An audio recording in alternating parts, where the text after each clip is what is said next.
15 ছেপ্টেম্বৰত আমাৰ প্ৰথমটো ৰিক্ৰুটমেণ্টৰ পৰীক্ষা আৰম্ভ হ'ব। 11 লাখ প্ৰাৰ্থী। পৰীক্ষা পতা সহজ নহয়। যোৱাবাৰ প্ৰাৰ্থী কম আছিল কাৰণে চেণ্টাৰ কম আছিল। এইবাৰ চেণ্টাৰো বহুত, প্ৰত্যাহ্বানো বহুত। কালিৰ পৰা আমি প্ৰস্তুতি কৰিম যাতে পৰীক্ষা সুন্দৰ কৰি হয় আৰু পৰীক্ষা আমি যাতে সফলতাৰে পাৰ কৰিব পাৰোঁ। পৰীক্ষাত নকল কৰা বা পৰীক্ষাত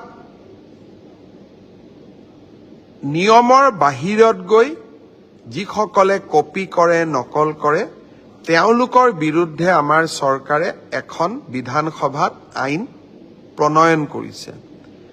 ইয়াৰ ফলত পৰীক্ষাত নকল কৰা ব্যক্তিজনক গ্ৰেপ্তাৰ কৰাৰ উপৰিও তেওঁৰ ঘৰুৱা সম্পত্তিসমূহো চৰকাৰে অধিগ্ৰহণ কৰাৰ এক ডাঙৰ ক্লজ এই আইনকেইখনত আছে।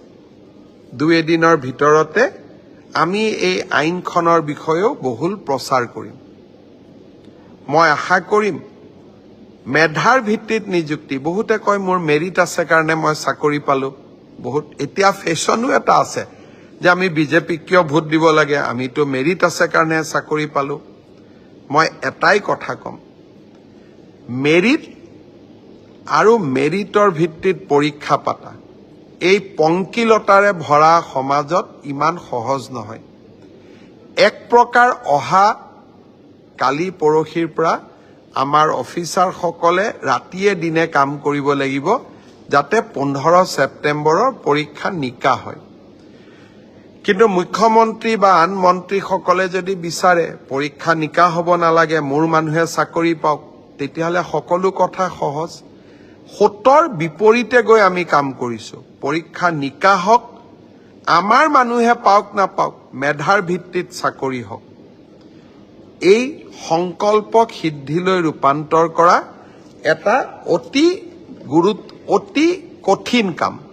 15 ছেপ্টেম্বৰত আমি আকৌ এটা শিক্ষাৰ্থীসকলেও পৰীক্ষা দিব, চৰকাৰেও এটা কঠিন পৰীক্ষাৰ সন্মুখীন হ'ব। মই আপোনালোকৰ সহায় সহযোগিতা বিচাৰিম। আমি কেইবাটাও টেলিফোন নম্বৰ দিম। কোনোবাই যদি ক'ৰবাত কিবা এই ধৰণৰ বেআইনী ঘটনাৰ সুযোগ পায়, নকল কৰাৰ ঘটনাৰ খবৰ পায়, কিবা নকৰিবলগীয়া কাম কৰিব এনেকুৱা আগতীয়া খবৰ পায়, আপোনালোকে যাতে আমাক জনাব পাৰে।